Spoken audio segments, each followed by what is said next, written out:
사랑하는 생명사랑교회 여러분, 전국의 성도 여러분, 지난 일주일 동안 평안하셨습니까? 오늘 예배에 참여하신 여러분 모두를 생명과 평화의 예수 그리스도의 이름으로 환영합니다. 오늘은 사순절 셋째 주일이자 우리 교단이 정한 청년주일입니다. 오늘 청년주일을 맞이하여서 우리 교육부의 지원을 받는 20대 청년부와 그다음에 30대 이상의 청년회가 함께 예배를 주관합니다. 설교 시간에는 따로 청년들을 위해서 다루지는 못했습니다. 다만 우리 청년들을 위한 우리 교회가 되기 위해서 무엇을 해야 할지는 2월 26일 주보의 목회마당과 또 오늘 목회마당을 참조해 주시면 좋을 것 같습니다. 이번 주 지구를 위한 환경 실천은 식단의 탄소 발자국을 한번 계산해 봅시다입니다. 지난주 우리가 매일 사순절 아침 묵상을 하면서 우리 탄소 발자국 관련해 가지고 식생활 금식에 대해서 나눴습니다.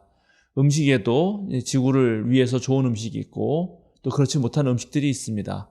인스턴트 식품이나 그다음에 배달 음식이나 소고기류는 좀 절제하고 그다음에 채식 위주의 식단을 짜보고 그리고 쓰레기를 줄이는 다양한 방식을 통해서 우리 식단이 훨씬 더 지구를 위한 환경 실천이 될 수 있습니다. 여러분 일주일도 함께 노력해 주시면 감사하겠습니다. 지난 몇 년 동안 우리 교회 협동 목사로서 함께 수고해 주신 한세웅 목사가 서울로회 청암교회의 담임 목사로 청빙되었습니다.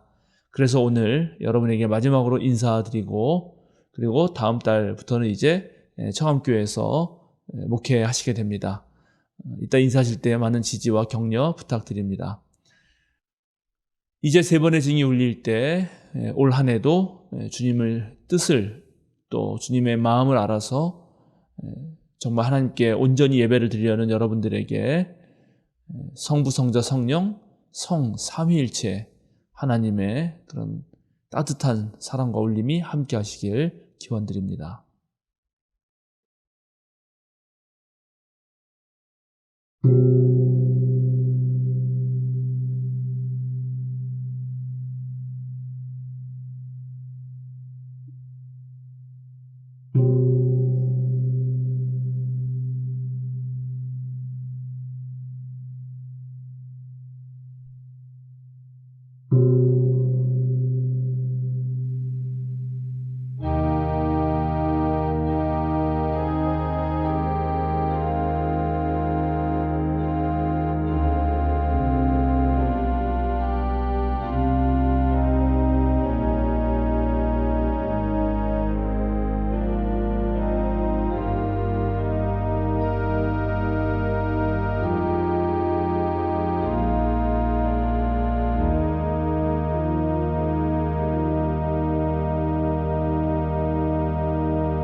젊은이가 어떻게 해야 그 인생을 깨끗하게 살 수 있겠습니까?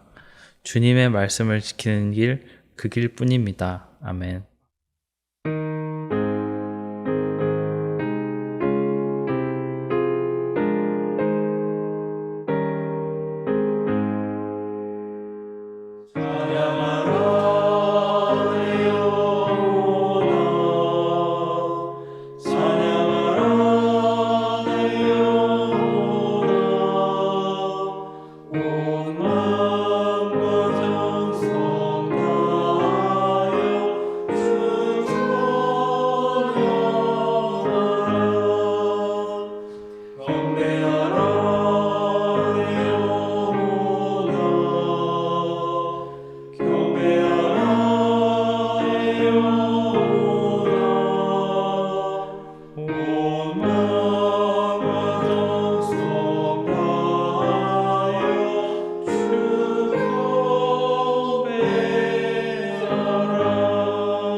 여호와여, 나의 영혼이 주를 우러러 보나이다.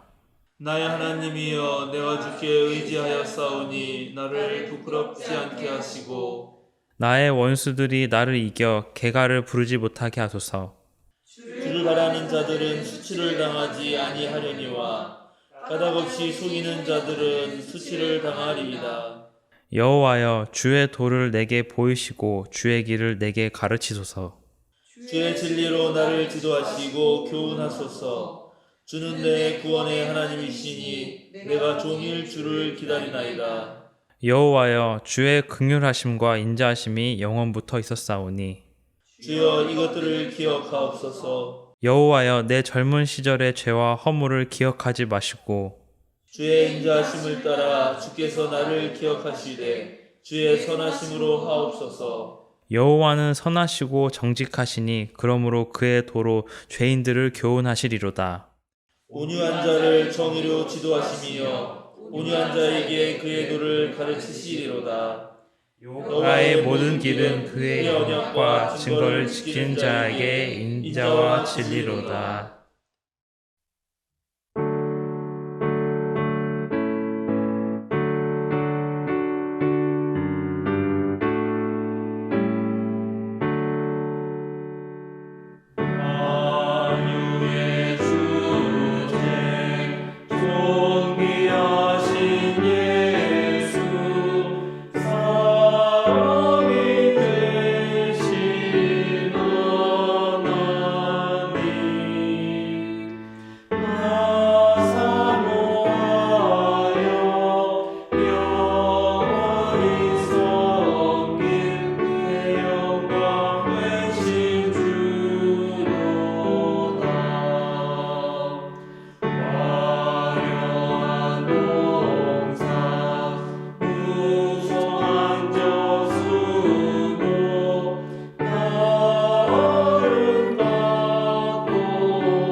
조민정 성도께서 목회 기도 해주시겠습니다. 기도하시겠습니다. 하나님, 한 주를 잘 보내고 이렇게 모여 감사의 마음으로 예배할 수 있게 하심에 감사드립니다. 부쩍 따뜻해진 날씨를 만끽할 수 있게 하심에 감사드립니다. 마스크를 벗고 조금은 편하게 생활할 수 있게 하심에도 감사드립니다. 우리의 마음을 담아 감사의 기도를 드릴 수 있게 하심에 감사합니다. 이렇게 하나님의 은혜에 늘 감사하면서도 한편으로 무거운 마음이 늘 공존하는 요즘입니다. 터키와 시리아, 인도네시아의 지진, 전쟁과 내전으로 고통받는 사람들이 있고 차별과 무관심 속에 소외된 사람들이 있습니다. 기후위기로 자연재해는 점점 심해지고 온난화로 바짝 말라버린 산에는 크고 작은 산불이 계속됩니다. 우리는 항상 우리에게 부족한 것을 간구하며 기도하나 어찌 보면 이 커다란 우주에서 우리의 고민과 아픔은 작은 것일지도 모르겠습니다. 우리가 얻지 못한 것보다 얻은 것에 감사하며 우리가 얻은 것들이 당연한 권리가 아님을 기억하게 하시고 아프고 고통받는 이들을 위해 기도하고 행동하게 해주세요. 우리의 기도가 개인 안에 머물지 않고 진정 중요한 것들을 위한 생명과 평화와 정의를 위한 기도가 되기를 바랍니다. 오늘은 청년주일로 드리고 있습니다. 가장 호기심 많고 다양한 경험을 하며 성장할 시기에 세월호와 이태원 참사, 코로나19라는 큰 사건들을 겪으며 움츠러든 젊은 청년들을 위로해 주세요. 수많은 경쟁 속에 취업과 주거, 생활 전반에 불안함을 갖고 살아가는 청년들을 위로해 주세요.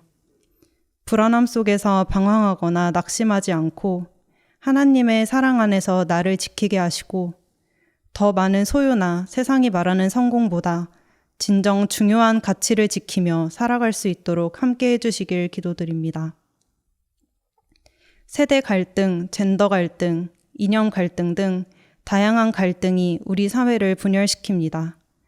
나의 작은 세계 안에 갇히지 않도록 열린 마음으로 다양한 삶을 만날 수 있도록 하시고 섣불리 판단하는 대신 각자의 삶의 맥락을 통해 서로를 이해할 수 있도록 사랑의 마음과 포용력을 또 옳고 그름을 분별할 수 있는 지혜를 주시길 원합니다. 주님의 사랑을 바탕으로 어린아이부터 청년, 중장년과 노년층까지 개인들의 수많은 다양성을 포용하는 생명사랑 공동체가 되길 기도드립니다. 하나님이 창조하신 아름다운 생태계를 보존하고 우리의 삶도 또 다음 세대의 삶도 지켜낼 수 있도록 작은 실천부터 큰 용기까지 잊지 않는 생명사랑 공동체가 되길 기도드립니다. 이 길에 늘 주님이 함께해 주시기를 원하오며 우리 주 예수 그리스도의 이름으로 기도드립니다. 아멘.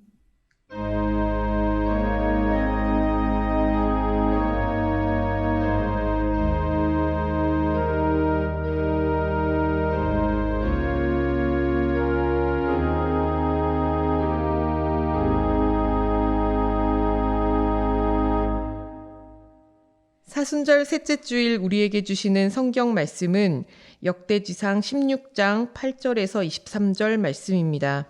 한 절씩 교독하시겠습니다. 너희는 주님께 감사하면서 그의 이름을 불러라. 그가 하신 일을 만민에게 알려라.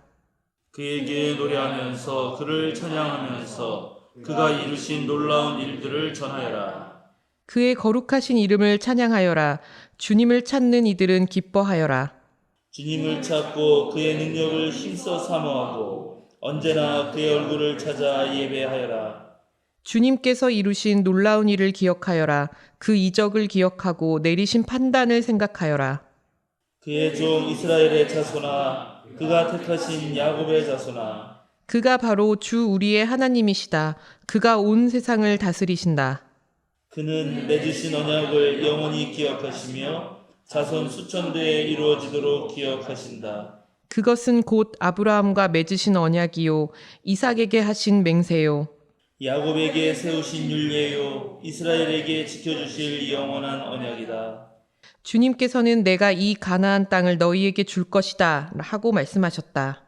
그때 너희의 수요가 극히 적었고 그 땅에서 나그네로 있었으며 이 민족에게서 저 민족에게로, 이 나라에서 다른 나라 백성에게로 떠돌아다녔다. 그러나 그때 주님께서는 아무도 너희를 억누르지 못하게 하셨고 너희를 두고 왕들에게 경고하시기를 내가 기름을 부어 세운 사람에게 손을 대지 말며 나의 예언자들을 해하지 말아라 하셨다. 온 땅아 주님께 노래하여라. 그의 구원을 날마다 전하여라. 아멘.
주님의 얼굴을 찾아라는 제목으로 한문성 목사님께서 말씀 전해주시겠습니다.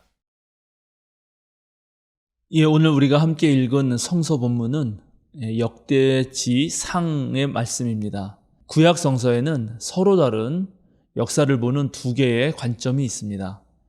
하나님의 말씀에 순종하면 복을 받고 또 하나님 말씀에 불순종하면 벌을 받는다 하는 그런 인과응보적인 신명기적 역사적 관점이 있는 신명기 역사서가 있고 또 이와는 다른 역대기 역사서라고 하는 그런 역사 서술들이 있습니다. 역대기 역사서는 바벨론 포로 생활을 마치고 고향으로 돌아온 이들이 무엇을 하면 좋을지, 앞으로 어떻게 신앙생활을 해야 될지를 생각하면서 쓴 역사 서술입니다. 이들은 첫째, 예루살렘 성전을 지어야 했습니다. 바벨론 포로 생활을 하던 기간 동안 하나님에 대한 신앙은 흐릿해지고 또 이방 종교와 같이 붙어 있으면서 여러 가지로 우상 숭배적 요소들이 혼합되어 있었는데 이것을 모두 물리치고 예루살렘 성전을 다시 지어서 그것을 중심으로 이스라엘의 참된 유일신 신앙을 회복하는 것이 첫 번째 과제였습니다. 두 번째는 이제 200년 전에, 즉 유대 왕국이 무너지기 200년 전에 북이스라엘 왕국이 아시리아 제국에 의해서 먼저 멸망했는데 이제 다시 돌아왔을 때 저 북이스라엘과의 관계를 어떻게 할 것인가, 저들을 어떻게 품어낼 수 있고 또 어떻게 신앙적인 일치를 할 수 있을 것인가 하는 문제를 고민하지 않을 수 없었습니다. 셋째는 이제 바벨론 제국은 무너졌지만 페르시아 제국이 새롭게 고대 근동 지병을 다스렸기 때문에 그 페르시아 지배 하에서 자신의 왕을 제대로 세울 수도 없으면서 어떻게 국가를 운영하고 또 나라를 조직해 나갈지 하는 문제가 세 번째로 당면한 문제였습니다. 역대기 역사서를 산출한 이들의 과제는 코로나 이후에 한국 개신교가 어떻게 자신들을 세워가며 또 이 땅에서 어떤 일들을 해야 하는가를 두고 함께 고민해야 할 문제들과 좀 연관이 되는 것 같습니다. 코로나는 한국 개신교인들의 신앙을 있는 그대로 드러냈고 그래서 예배와 모임 중심의 그런 신앙뿐만 아니라 일상의 생활 신앙과 그리스도인의 올바른 정체성을 위해서 한 걸음 더 나아가야 한다 하는 그런 과제를 안겨주었습니다. 무너진 신앙 또는 왜곡된 신앙, 표면적이고 아주 얕은 신앙에서 다시 올바르고 단단하고 깊은 신앙으로 성숙시켜야 하는 과제를 우리에게 안겨주었죠. 둘째, 코로나 이후의 국제 정세, 질서, 국제 관계는 매우 크게 흔들리고 많이 바뀌었습니다. 각 나라는 이 변화된 세계의 지정학적 관계와 가치 사슬 속에서 저마다 그런 각자 도생의 길을 모색하고 있습니다. 이때 과연 우리나라는 또 우리 사회는 어떤 선택을 해야 되고 그 사회 속의 한 일원으로서의 우리 그리스도인들은 무엇을 하면 좋은지를 생각하는 과제가 생겼습니다. 셋째, 우리나라는 북한과 관계라고 하는 아주 특수적인 관계가 있습니다. 우리나라에 새로운 정부가 들어서고 또 미국도 새로운 정부가 들어선 이후에 지금 남북 관계는 매우 답답하고 깊은 수렁 속으로 빠져든 느낌입니다. 그런데 우리 민족이 정말 밝은 미래를 얘기할 수 있으려면 반드시 우리는 자유로운 남북 교류와 궁극적으로 평화 통일을 이뤄내어야 합니다. 지금 남한에서 가장 큰 문제 중에 하나가 인구가 감소하는 것이고 초고령화 사회가 되는 것인데 그래서 발생할 수 있는 엄청난 사회적 문제를 해결하는 것도 결국은 남북한의 자유로운 왕래 또 남북한이 하나 되는 것밖에 없습니다. 그래서 바로 이 평화적인 어떠한 남북관계를 이룩해내는 거야말로 지금 우리 민족이 해결해야 될 가장 큰 그리고 가장 중요한 문제라고 할 수 있습니다. 그래서 우리 교단은 평화공동체 운동본부라는 곳과 또 평화통일위원회가 함께 이번 사순절을 맞아서 DMZ 평화순례라는 것을 했습니다. 서쪽은 그 강화도 옆에 있는 부름도라고 하는 섬에서부터 시작해서 철원, 또 철원까지 걸어오고 한 주간, 다시 철원을 시작해서 강원도 고성까지 그렇게 2주간 내내 그 DMZ 철책선을 따라서 걷는 그런 순례의 길을 떠난 것입니다. 저도 서울북로의 교회와 사회 평화통일위원회 위원장으로서 지난주 금요일에 하루 참가자로 참여하기 위해서 고성을 다녀왔습니다. 갔더니 한 30-40명의 우리 동료 목회자들, 장로님들이 함께 길을 걷고 있었습니다. 경북된 남북관계를 다시 뚫어보자 하는 마음으로 아주 함께 기도하면서 걸었던 길이고, 또 동시에 신앙의 동지들과 함께 걸으면서 또 밤에 또 토론을 하면서 대화를 나누면서 주님을 향한 우리의 마음을 확인하고 평화와 통일을 향한 굳센 의지도 다지는 시간이었습니다.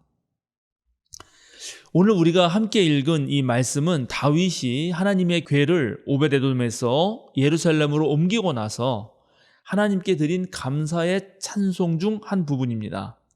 이 노래는 시편 105편 1절에서 15절까지와도 아주 거의 유사하고 그대로 반복합니다. 오늘 다윗의 찬송에서 이스라엘 회중을 향해 주님께 감사하고 너희는 모두 그의 이름을 부르라 라고 외치게 된 계기는 바로 하나님께서 행하신 놀라운 일들 때문입니다. 다윗의 시편 104편 같은 경우는 창조주 하나님의 그런 놀라운 일을 찬양하기도 하지만, 오늘 찬양은 특별히 하나님께서 선택하신 백성, 즉 신앙의 백성, 자기 백성을 이끄시는 그런 하나님께서 역사 가운데서 행하셨던 일들을 기리고 높이는 그런 찬송입니다. 다윗은 하나님께서 믿음의 선조들인 아브라함과 이삭과 야곱과 맺으신 그런 언약들을 언급하면서 선조들이 보잘것없는 나그네로 정말 이 나라 저 나라를 떠돌던 그때부터 어떻게 하나님이 자신들과 자신의 선조들을 돌봤는지 그것들을 정확하게 증언합니다. 특별히 하나님께서는 믿음의 선조와 그의 후손들에게 가나안 땅을 허락하셨고, 또 지상의 다른 왕들이 함부로 나대지 못하도록 명령하셨습니다. 하나님께서 다른 나라 권력자들에게 뭐라고 하시냐면, 내가 기름 부어 세운 사람에게 손을 대지 말며 나의 예언자들을 해하지 말라, 이렇게 말씀하시는데요.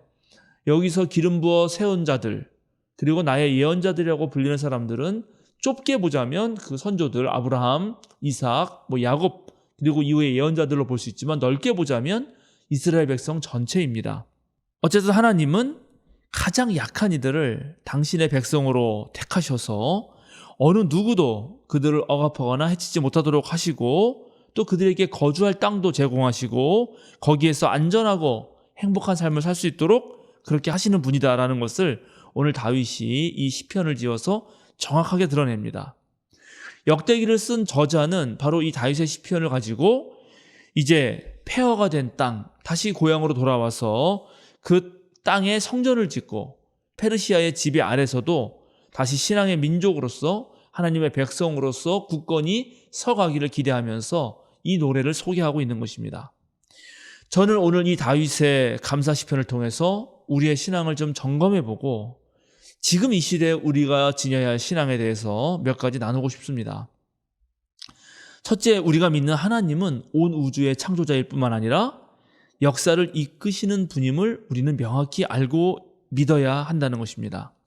오늘 성경은 하나님께서 온 세상을 다스린다는 것을 분명하게 적시하면서 그가 하신 일을 기억하고 그 일들을 만민에게 전하라고 말하고 있습니다.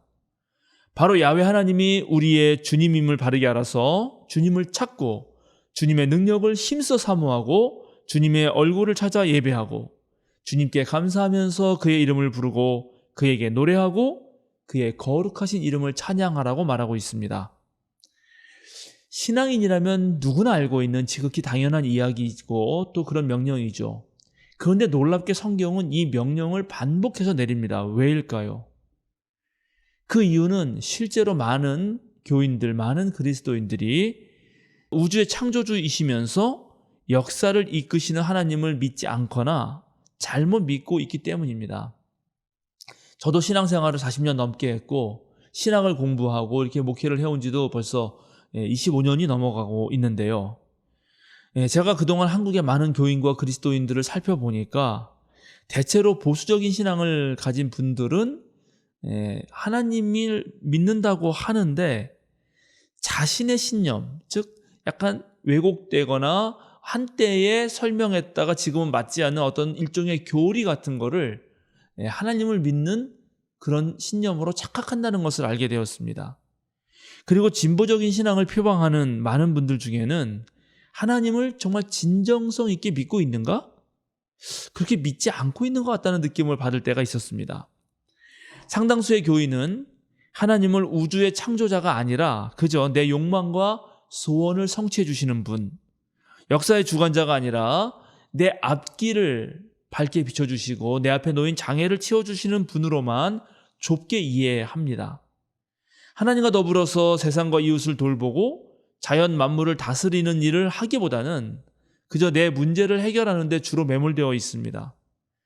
역사를 살피고 더 나은 그런 역사를 만들기 위해서 공부도 해야 되고 때로 자신을 들여야 되고 그리고 손해볼 각오도 해야 하고 지치고 피곤할 때도 있지만 그것을 무릅쓰고 좁은 길을 가야 하는데 실제로 많은 교인들은 그저 하나님 믿고 좀 더 편하고 좀 더 행복하고 좀 더 안전하게 적당히 즐기면서 신앙생활을 하고자 합니다.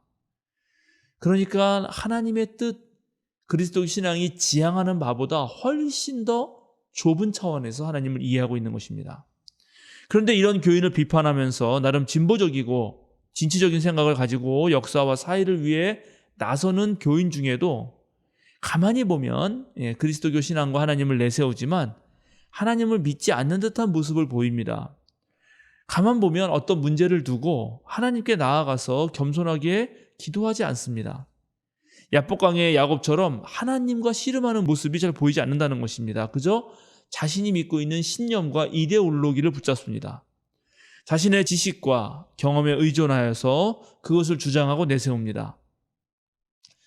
정말 끝까지 사랑하시기 때문에 인내하시는 하나님을 닮지 못하고 또 악을 선으로도 만드시는 하나님의 능력을 신뢰하지 못합니다. 그래서 작은 일에 발끈하고 참을성 없이 미움과 혐오에 쉽게 사로잡힙니다. 한때 보수는 부패로 망하고 진보는 분열로 망한다 이런 말이 있었는데 물론 요즘은 꼭 그렇지도 않지만은 그리스도인들도 가만 보니까 한쪽에서는 하나님을 자신의 욕망에 가두기 때문에 결국 부패하고 또 한쪽에서는 하나님을 자신의 신념과 이데올로기에 가두기 때문에 결국 같은 그리스도인들끼리도 쪼개지기 쉽습니다. 그 사이에서는 용서는 온데간데 없고 사랑은 말뿐입니다. 예수님의 십자가 사랑 때문에 견디고 인내하는 그 시간을 좀처럼 볼 수가 없습니다. 모두 아우러 보려고 하는 그런 품이 점점점 줄어들고 있고 때로 당하면서도 묵묵히 그저 좀처럼 흔들리지 않는 그런 모습들, 그런 굳센 신앙인의 모습들이 잘 보이지 않습니다. 그리스도인인데 왠지 너무 약삭빠르고 너무 얄밉고 제 이익에만 민감합니다.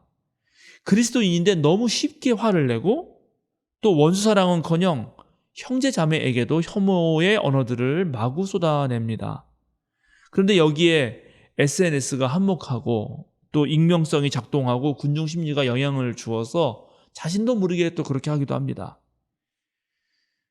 겉으로 봤을 때 좀 어리숙하고 그래서 좀 도와주고 싶은 사람, 늘 당하는 사람, 가만 보면 남 퍼주기 바빠서 제 실속 하나 못 챙기는 사람, 그러나 속으로는 알맹이가 꽉 찬 사람, 넉넉하고 여유가 있는 사람, 하나님 앞에서뿐만 아니라 사람 앞에서도 아주 겸손하고 그래서 늘 배우려는 사람, 하나님하고 끈질기게 씨름하는 그런 사람을 요즘에는 이상하게 그리스도인들 사이에서 찾아보기가 어렵습니다.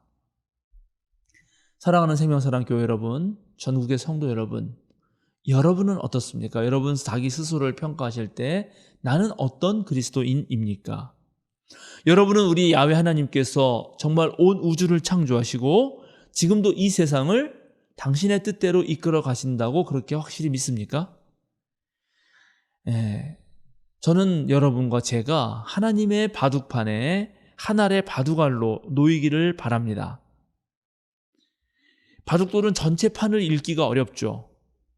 바둑알이 하는 것은 그저 바둑 기사의 손에 자기를 맡기는 것뿐입니다. 우리는 주님이 요청하실 때 어떤 면에서 하나님의 바둑알이 되어야 합니다.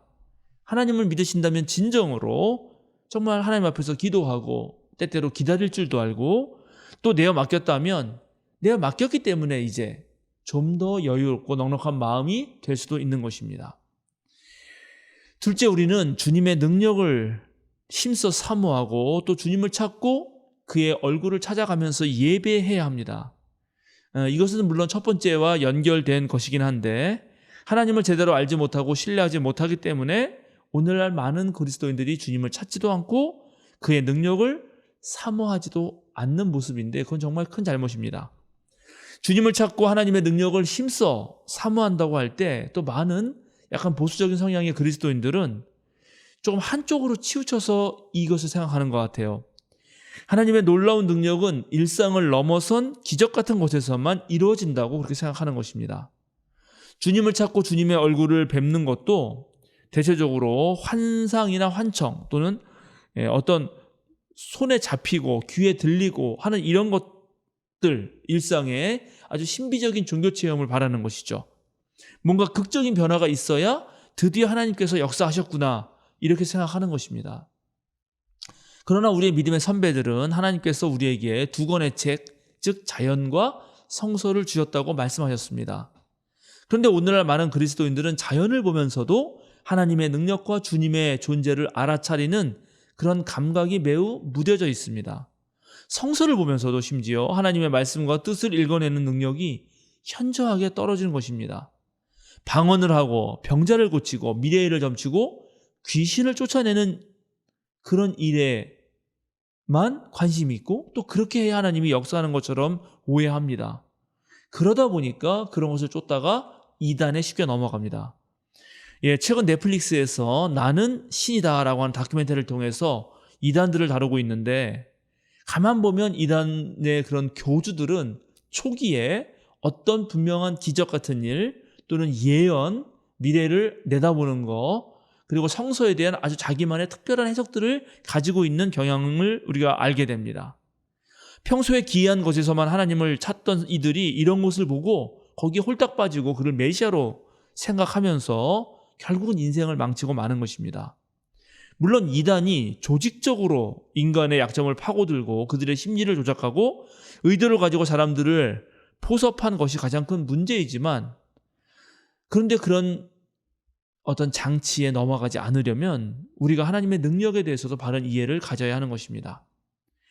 하나님은 실로 모든 것 안에 계시고 모든 사건을 통해 말씀하십니다.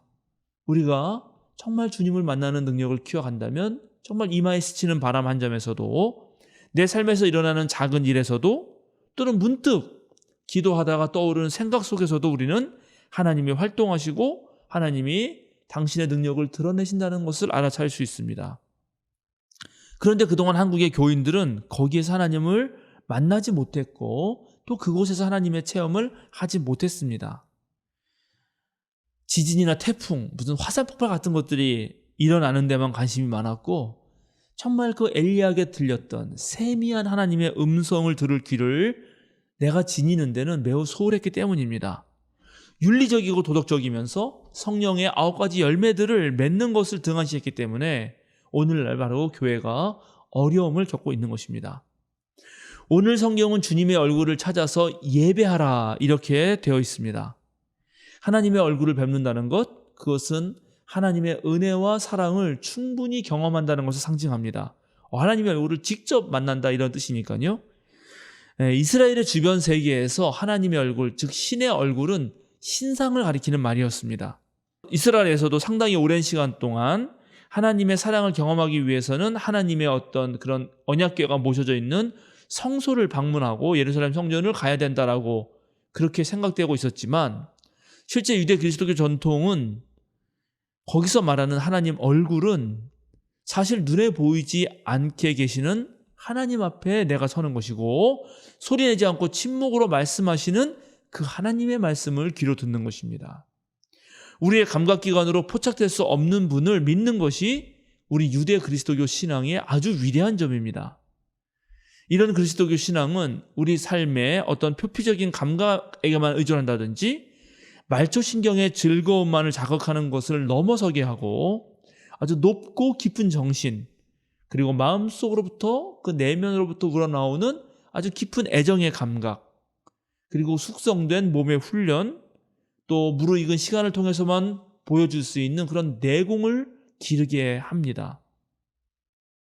한편 하나님은 눈에 보이지 않지만 눈에 보이는 하나님 얼굴을 말하라 하면 가장 확실한 것은 역시 나사렛 예수입니다. 자연과 성서는 문자로 된 책이라고 한다면, 일종의 텍스트라고 한다면 예수님은 살아있는 하나님의 인격적 말씀이기 때문입니다. 따라서 우리가 주님의 얼굴을 찾아 예배한다고 했을 때 우리는 마땅히 예수 그리스도의 사역과 가르침에 대한 이해에 깊이 도달해야 하는 것입니다. 바로 그때만이 우리는 하나님의 얼굴을 볼 수 있고 하나님의 말씀을 들을 수 있고 하나님의 깊은 속마음을 볼 수 있는 것입니다. 내 자신이 그리스도를 닮아서 나와 예수님이, 즉 스승과 제자가 구분이 되지 않을 때쯤 하나님이 내리시는 그 판단을 유심히 살펴서 예수님의 분별력과 실천력을 갖춘 제자들이 많아질 때, 그때 교회는 하나님의 구원을 날마다 전할 수 있게 될 것입니다. 우리는 하나님의 능력이 우리 인간의 눈에서 볼 때는 좀 잘 이해가 되지 않는다. 참 이게 과연 가능한가 할 때가 많이 있습니다. 바울 사도가 십자가의 말씀을 하나님의 능력이라고 하셨던 것을 기억해야 됩니다. 여기도 지금 십자가의 도는 하나님의 능력이다 이렇게 써 있지만요. 고린도전서 1장 18절에 십자가의 말씀이 멸망할 자들에게는 어리석은 것이지만 구원을 받은 사람은 우리에게는 하나님의 능력입니다 라고 그렇게 되어 있죠. 신앙이 깊어지면요, 우리가 겉으로 볼 때 모순으로 느껴지는 것도 사실은 하나님의 신비 속에서 다시 역설로 받아들일 수 있는 것들이 됩니다. 예를 들자면 고난도 영광이고 약함도 온전함이고 살아가는 것이 곧 죽어가는 것이라는 것을 알게 되죠. 가장 어두운 밤이지만 그때 뜨는 별이 가장 찬란하고, 상처가 났을 때 더 깊은 상처를 내면 오히려 새살이 돋아오른다는 것을 알게 되는 것이고, 죽는 자리에서만 부활이 가능하다는 것을 깨닫는 것입니다. 우리가 보는 달도 가장 완벽하게 둥근 보름달이 되었을 때 그렇게 가장 예쁜 달이 되자마자 바로 이지러지는 것이고, 넘어진 자는 일어서고 또 일어선 자는 넘어지게 될 것입니다. 성경에서는 계속 꼴찌가 첫째이고 쩌찌가 꼴찌라는 그런 말들을 예수님이 하시죠. 우리는 그 비밀을 알아야 합니다. 고통과 슬픔, 기쁨과 즐거움이 뒤섞인 이 인간의 세상이 곧 하나님의 나라이며 지금 이 순간이 바로 영원의 시간이라는 것을 깨달아야 하는 것입니다. 그런데 우리가 이 모두를 깨달으려면 우리는 자신이 맺은 언약을 영원히 지키시고 그 자손 대대로 정말 수천 년 내내 끝까지 지키신다고 하는 그 하나님께 눈을 맞춰야 하는 것입니다. 하나님께 눈을 맞춰야만 그 비밀을 깨달을 수 있는 것입니다. 어느 바닷가에 갈매기 한 마리가 살고 있었습니다. 이 갈매기는 일생을 아주 올곧은 외길의 길을 살아왔습니다. 이 갈매기가 어느 하루는 자기의 제자들 갈매기를 모두 불러놓고 자기가 그렇게 평생을 아주 올바른 길을 올곧게 어느 유혹에 넘어가지 않고 살 수 있게 된 그런 곡절을 털어놓았습니다. 어느 날 갈매기가 부둣가에 버려진 생선 한 마리를 발견하고 두 발로 낚아채서 공중으로 올라간 겁니다. 그러자마자 자기를 따라서 허기진 갈매기 떼거리가 그 생선을 뺏으려고 아주 그냥 결사적으로 뒤를 따라오는 것이죠.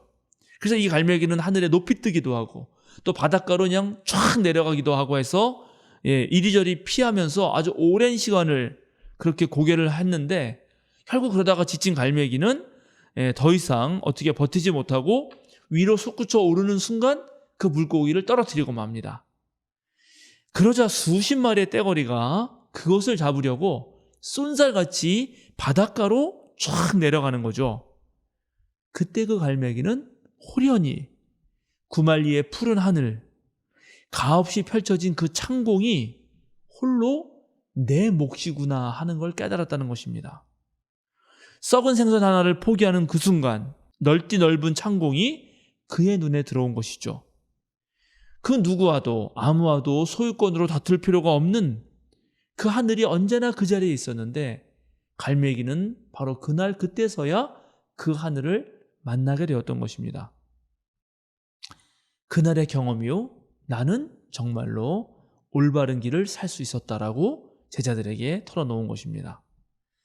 사랑하는 세면사랑교회 여러분, 주님의 얼굴을 찾고 계신 전국의 성도 여러분, 자리 하나 놓고 다투면서 재산을 탐하는 이 썩은 세상을 포기할 때 어찌 보면 때묻지 않은 그 푸르름 가득한 저 하늘이 우리의 몫이 될 것입니다. 우리가 사는 인생은 그 푸르름을 찾기까지, 그 푸르름을 깨닫기까지 훈련하는 일종의 수련장일 것입니다. 우리가 주님의 얼굴을 제대로 찾아서 그를 예비한다면 우리는 어려움에 처해서도 용맹하고 또 운명 앞에 맞닥뜨릴 때도 고요할 수 있을 것입니다. 그때가 되면 저와 여러분은 우리 주님께 노래하면서 날마다 구원을 만민에게 전할 수 있을 것입니다. 다 함께 기도하겠습니다. 세상을 만드시고 역사를 이끄시는 하나님, 우리가 주님의 능력을 찬양합니다. 주님의 이름을 높이며 주님께서 하신 일을 노래합니다. 주님께서 하신 일을 노래하며 모든 사람에게 구원을 전합니다. 주님 홀로 영광 받으소서.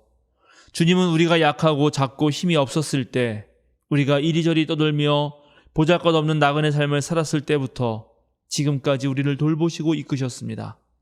주님은 악한 자들의 횡포와 불의한 자들의 폭력과 무례하고 어리석은 자들의 난장 속에서 우리를 구원하셨습니다. 주님은 우리와의 약속을 잊지 않으시고 언제 어디서나 우리 곁에 계셨습니다. 감사드립니다. 이제 주님, 우리가 주님을 찾고 주님의 능력을 힘써 사모하며 주님의 얼굴 앞에서 예배하겠습니다. 주님의 백성으로 잘 살아가겠습니다.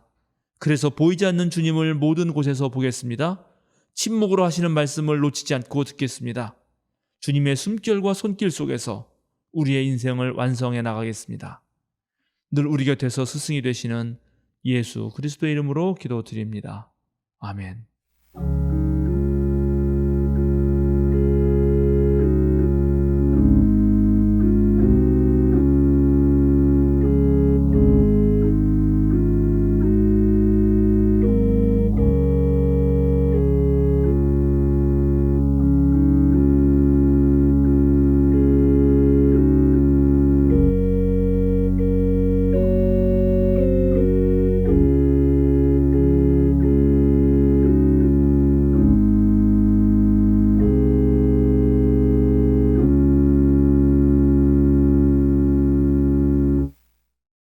사도신경으로 우리의 신앙을 함께 고백하겠습니다. 나는 전능하신 아버지 하나님 천지의 창조주를 믿습니다. 나는 그의 유일하신 아들 우리 주 예수 그리스도를 믿습니다. 그는 성령으로 잉태되어 동정녀 마리아에게서 나시고 본디오 빌라도에게 고난을 받아 십자가에 못 박혀 죽으시고 장사된 지 사흘 만에 죽은 자 가운데서 다시 살아나셨으며 하늘에 오르시어 전능하신 아버지 하나님 우편에 앉아 계시다가 거기로부터 살아있는 자와 죽은 자를 심판하러 오십니다. 나는 성령을 믿으며 거룩한 공교회와 성도의 교제와 죄를 용서받는 것과 몸의 부활과 영생을 믿습니다. 아멘. 다 같이 찬송 574장 가슴마다 파도친다 찬양하시겠습니다.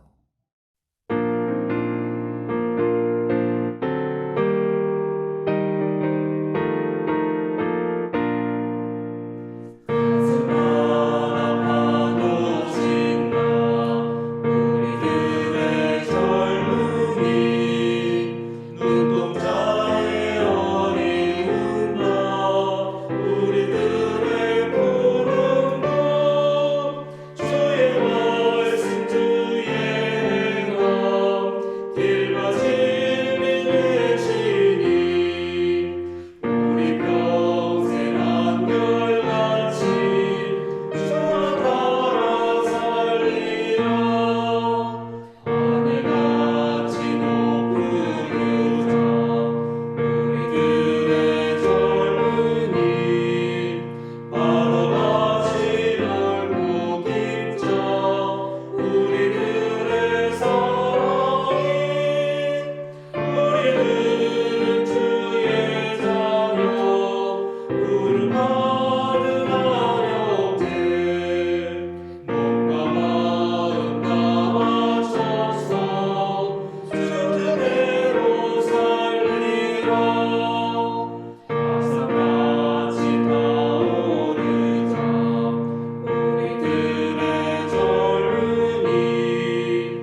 사랑하는 생명사랑교회 여러분, 전국의 성도 여러분, 어깨를 쭉 펴고 똑바로 서십시오. 세상으로 힘차게 그리고 당당하게 나아가십시오. 자유인으로 사십시오. 주님을 찾으십시오. 주님의 능력을 힘써 사모하십시오. 언제 어디서든지 주님의 얼굴을 찾아 그를 예배하십시오. 축도하겠습니다.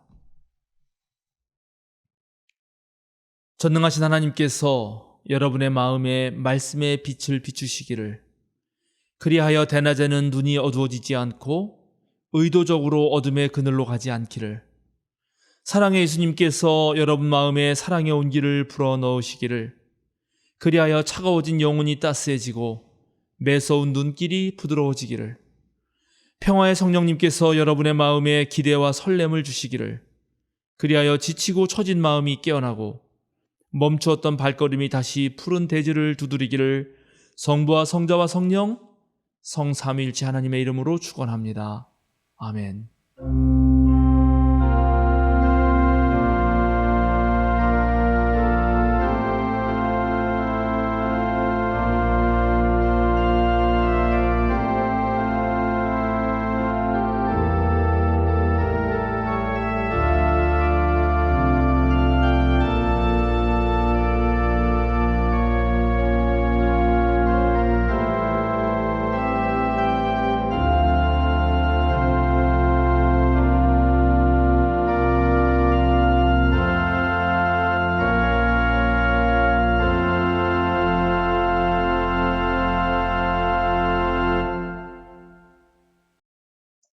안녕하세요. 생명사랑 청년의 조민지입니다.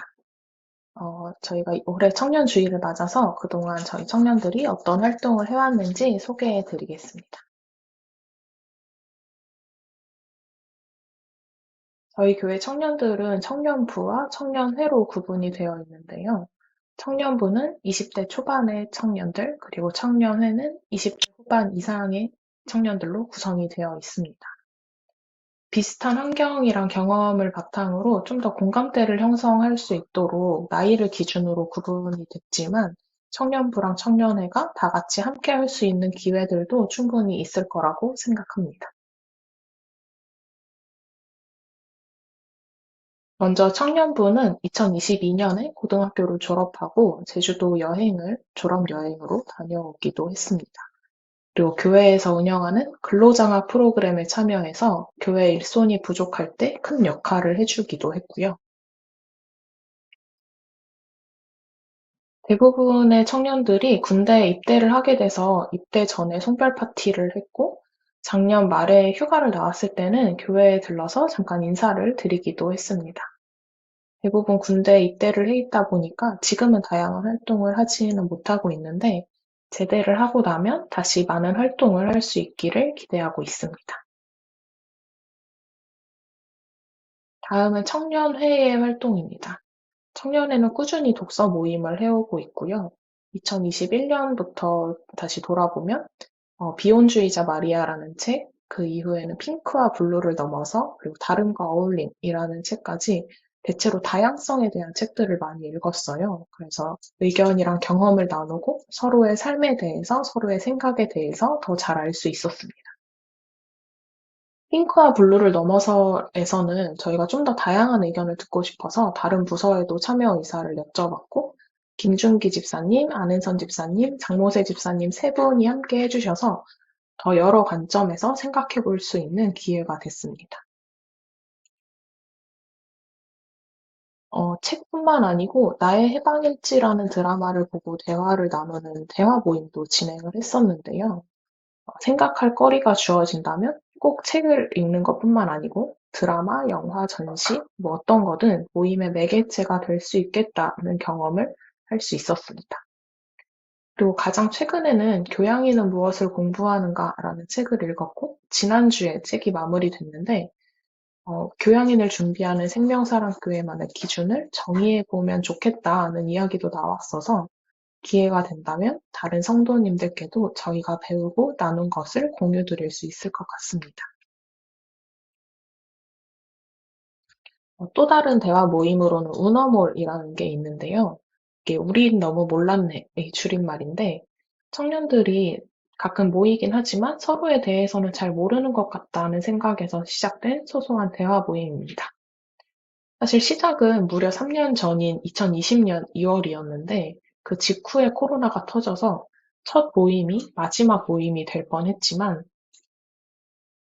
3년 만인 지난달에 두 번째 모임을 가졌고 맛있는 음식도 먹고 밀린 근황을 나누면서 서로에 대해서 대화하는 시간을 가졌습니다. 또 꾸준히 했던 모임으로는 달리기 모임도 있습니다. 달리기를 사랑하시는 달목님 덕분에 한 달에 한 번씩 모여서 달리기를 했고요. 모일 때마다 조금씩 거리를 늘려갔는데 처음에는 엄청 힘들어하셨던 한문덕 목사님이 점점 더 잘 달리시고 또 덜 힘들어하시는 모습을 보면서 꾸준한 달리기의 힘을 느낄 수 있었습니다. 그 외에도 한문덕 목사님의 안식년이 시작하기 전에 모이기도 했고 또 멀리 사시는 분들도 다 같이 모였던 서울역 모임도 있었고요. 운동을 좋아하는 청년들이 모여서 같이 운동을 하고 맛있는 것도 먹고 작년 말에는 남산 유스호스텔에서 1박 2일 수련회를 갖기도 했습니다. 이렇게 모으고 보니까 저희가 꽤 꾸준히 했던 것도 있고 꽤 많은 다양한 활동들을 했다는 사실을 알 수 있었습니다. 저희는 앞으로도 몸도 마음도 건강해지는 다양한 활동을 이어가겠습니다. 감사합니다. 사김과 알림 시간입니다. 오늘은 사순절 셋째 주일이자 청년주일입니다. 청년들이 예배를 주관했습니다. 사순절 기간 동안 매일 아침 출애굽기를 중심으로 묵상글을 드립니다. 생명사랑교회 협동 목사이신 한세웅 목사가 서울로에 청암교회 담임 목사로 부임하시게 되었습니다. 오늘 알림과 사김 시간에 인사하겠습니다. 4월 2일 종려주일부터 4월 8일 부활 전야까지 릴레이 금식 기도를 합니다. 참여하실 시간에 성함을 적어주시길 바랍니다. 현장은 예배당 뒤편, 온라인은 카카오톡 투표. 금식 헌금은 국경선 평화학교 땅 한 평 기금에 후원합니다. 환경을 위해 종이 주보를 줄이려고 합니다. 가능한 분들은 태블릿 PC나 핸드폰을 이용하여 주시기 바랍니다. 오늘 저녁 7시 30분 사도신경 모임이 있습니다. 2023년 1학기 장학금 신청을 받습니다. 대여 장학금과 근로장학금이 있고 신청 기준은 본 교회에 등록한 지 1년 이상 된 교인 및 교인의 자녀로서 장학금 지급을 필요로 하는 대학생과 청년입니다. 만 19세 이상 29세 이하입니다. 자세한 안내와 신청을 원하는 분들은 교역실로 연락 주시기 바랍니다. 오늘까지 신청을 받습니다. 부활주일 4월 9일에 세례식이 있습니다. 세례를 희망하시는 분들은 3월 26일까지 교역실로 알려주시기 바랍니다. 이번 주 생일자입니다. 13일 이건화 권사님, 14일 백영순 집사님, 15일 안은선 집사님. 다른 광고는 주보를 참조해 주시기 바랍니다. 오늘 함께 예배드릴 수 있어서 감사합니다. 오늘 함께 누린 은혜가 한 주간 힘이 되길 원합니다. 다음 주 이 시간에도 함께 모여 예배하겠습니다. 한 주간 평안하시길 바랍니다.